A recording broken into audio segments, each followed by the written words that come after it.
Hi guys, magandang araw na naman ulit sa inyo. Ah, Ngayon po ay gagawa tayo ng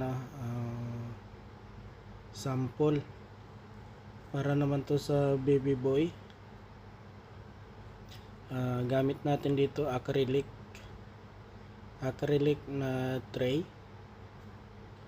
So ito, barley yung ano na yan. Yung styro binalot natin ng kulay blue na wrapping. Tapos ito nilagyan na natin ng double tape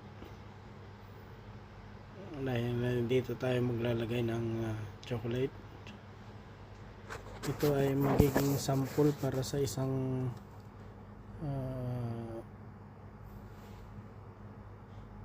sinusuplayan natin ng ating product na chocolate.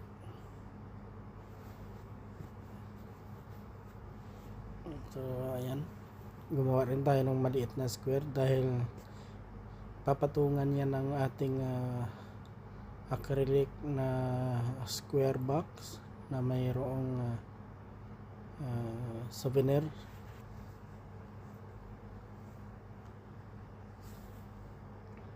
So ayan, nalagyan natin ng tape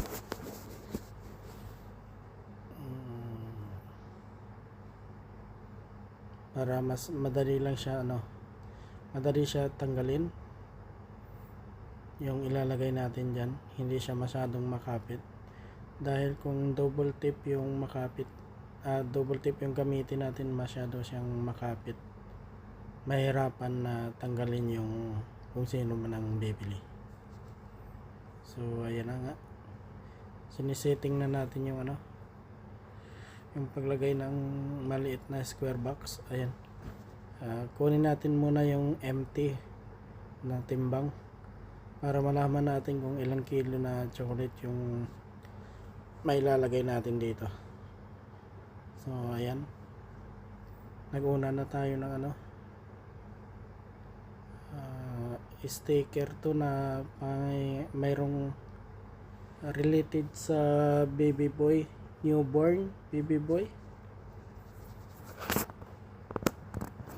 Dahil po yung sample na ito ay magiging standard siya dahil ilalagay nila to sa kanilang brochure.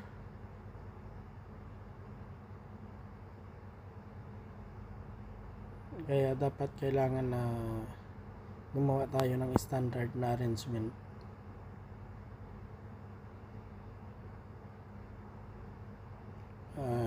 Brochure or catalog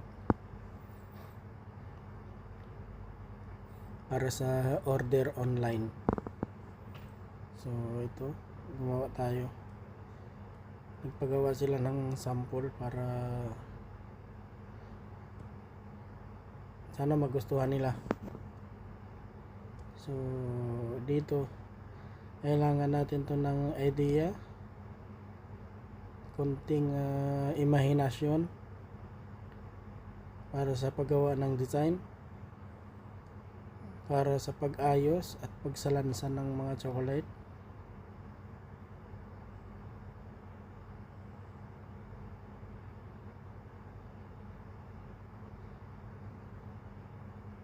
So ayan, yan na yung magiging design nya. So lalagyan na lang natin ng plain na kulay blue na wrapping sa gilid. So ito, ilagyan natin ng cornflakes.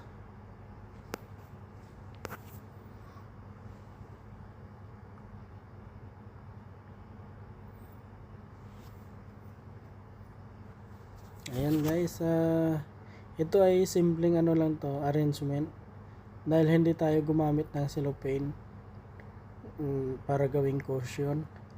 So ito, basic lang to pagka may gustong gumaya or gustong kumuha ng idea, dahil ito ay flat lang, styro lang yung ginamit natin. para umangat ng kaunti dahil acrylic nga yung ginawa natin.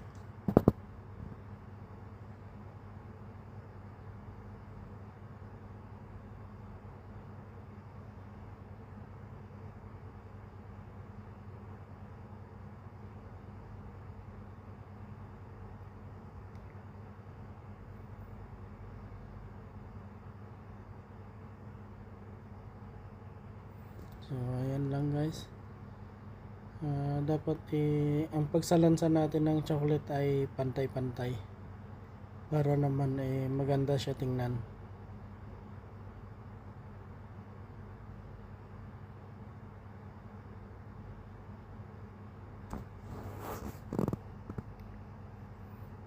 So ayan siya.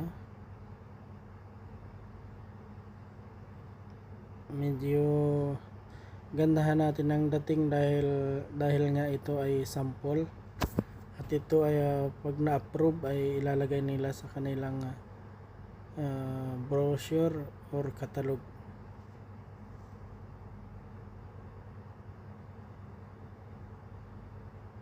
para sa mga online customer.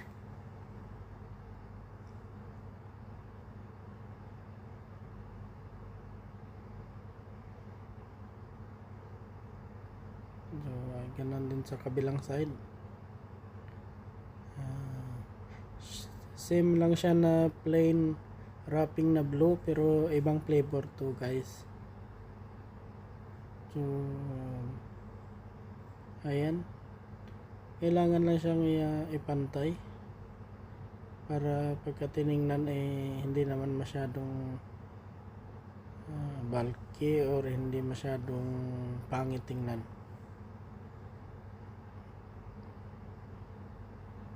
Kumbaga parang naka-align yung bawat chocolate.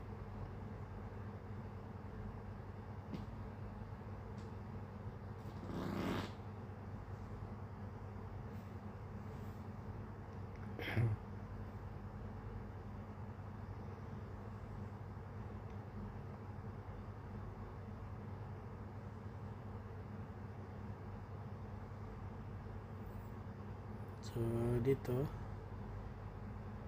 bali yung nilagay pala natin dyan na mga flavor ay wafer, cornflakes, mixed nuts, rice crispy, at saka ito yung last, hazelnut. So mayroon siyang 5 flavor. So okay na yun guys, ang 5 flavor.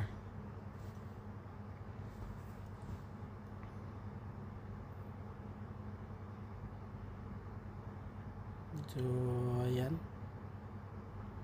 hoping na ma-approve para hindi na tayo gagawa pa ng ibang sample.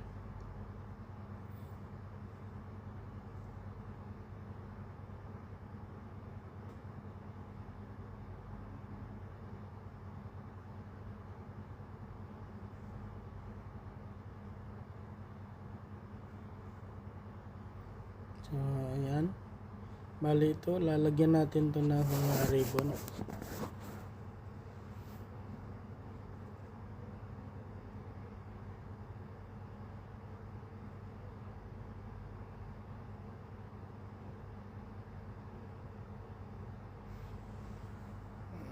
Ayan, ibuhol lang natin.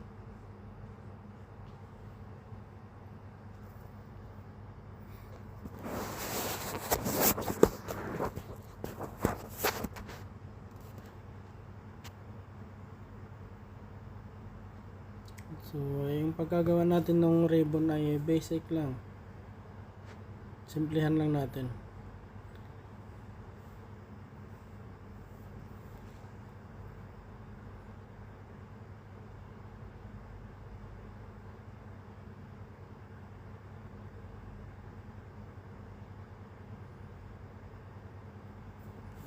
Ayan,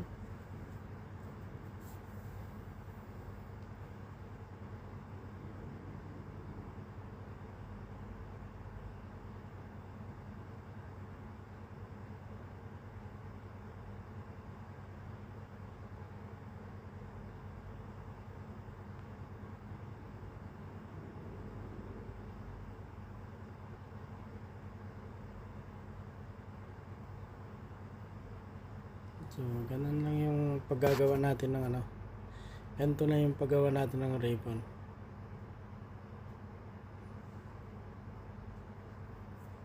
Kasi yung ribbon na minsan ay nagdadala siya ng konting ganda sa arrangement.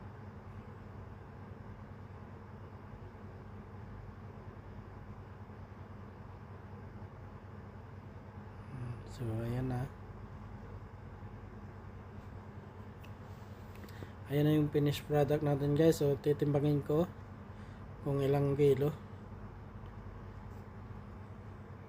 At ito na nga, nagtimbang siya ng 1 kilo. So ayan na yung finished product guys. Hoping na magustuhan. So ito na yung kanyang finished product. Sana nga ay pumasa sa kanilang yung aking sample. So thank you sa panood ng ating video na ulit. Thank you for watching. Thank you so much. Please like, subscribe and share.